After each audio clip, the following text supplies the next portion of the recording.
নমস্কার বন্ধুরা, সবাই কেমন আছো? Welcome to my YouTube channel Chandana's family. আশা করি সবাই ভালো আছো। তো দেখো, আজকে আরেকটা নিউ রেসিপি নিয়ে আসলাম। এটা সবাই জানো, রেসিপিটা সবাই হয়তো খেয়ে থাকো, কিন্তু আমি কীভাবে করলাম সেটা তোমাদের মাঝে একটু শেয়ার করলাম। কী করেছি চলো দেখাই। তো দেখো, এখানে আমি 5 থেকে 6টা নিয়েছি কাঁকরোল। আর এখন যেহেতু কাঁকরোলের সিজন, খেতেও খুব ভালো লাগে কুচি কুচি কাঁকরোল। সেটা একদম ভালো করে ধুয়ে নিচ্ছি। ধুয়ে এবং এটা সুন্দর করে এই যে উপরে দাঁড় কাটার মতো দেখতে, এগুলো একটু ছেলে নেব ভালো করে। দেখো, একটা কাটার দিয়ে কেটে নিচ্ছি। এটা কেটে তারপর ধুয়ে মাঝখানে ফালি করে এটা একটু ভাপ দিয়ে নেব। আমি এটা একদম সর্ষে বাটা দিয়ে করেছি আর ব্যাটারটা দিয়ে। তো এটা শুরু থেকে শেষ পর্যন্ত দেখবে ভিডিওটা, আশা করি তোমাদের খুব ভালো লাগবে। কারা কীভাবে এভাবে খাও কিনা অবশ্যই কমেন্ট বক্সে জানাবা। আর ভালো লাগলে অবশ্যই এটা লাইক করবো। আর যদি বেশি ভালো লেগে থাকে বন্ধুদের মাঝে এই রেসিপিটা শেয়ার করতে পারো। আর যারা নতুন বন্ধু আছে প্লিজ চ্যানেলটিকে সাবস্ক্রাইব করে পাশে থাকা বেল আইকনটি ক্লিক করে দিও।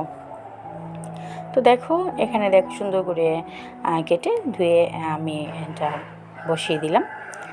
তো একটু হালকা লবণ দিয়ে, অল্প একটু লবণ দিয়ে এটার সাথে আমি একটু সিদ্ধ করে নেব। হালকা ভাব দেবো, যেহেতু কচি বেশিক্ষণ লাগবে না, সময় অল্প সময়। এটা দেখো আমার একদম হয়ে গিয়েছে।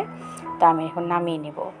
নামিয়ে নিয়ে আমি এটা তোমার মাঝখানে যে অংশগুলো আছে সেগুলো আমি সুন্দর মতো, দেখো মাঝখানের অংশগুলো খুলে ফেলবো।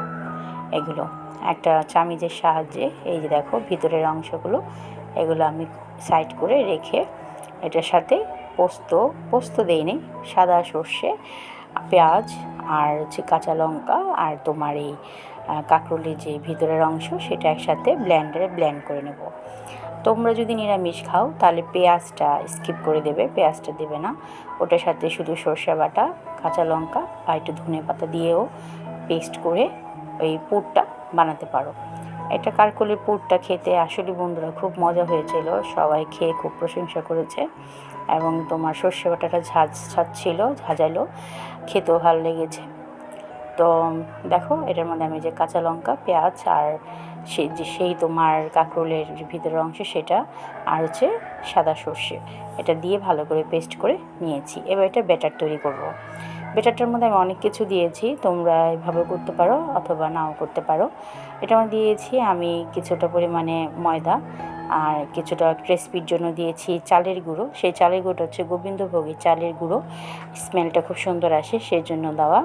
আবার একটু পরিমাণ মতো দিয়েছি সুজি, কালো জিরা, হলুদ গুঁড়ো, লঙ্কার গুঁড়ো, আর একটু তোমার ক্রিসপির জন্য আর একটু দিলাম এখানে সাদা তেল, আর একটু দিয়েছি লবণ পরিমাণ মতো দিয়ে। দেখো নুনটা দিয়ে ভালো করে ব্যাটারটা একটু ঘন ঘন করে এই ব্যাটারটা তৈরি করে নিতে হবে।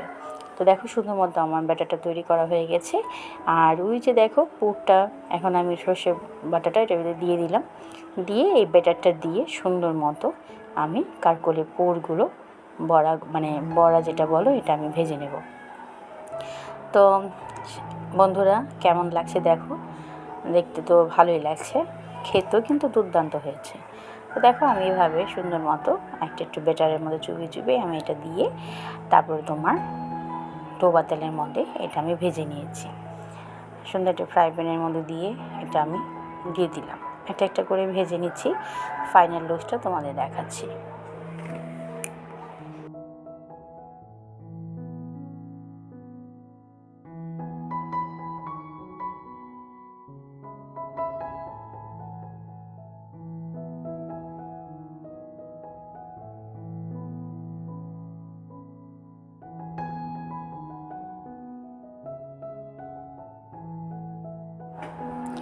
তো দেখো আমি অনেকগুলো ভেজে প্লেটের মধ্যে তুলে রাখছি।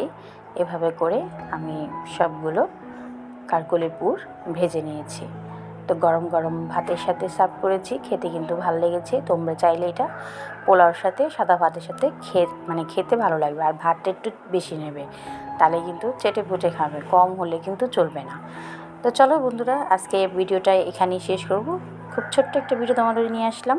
সবাই ভালো থেকো, সুস্থ থেকো, টাটা।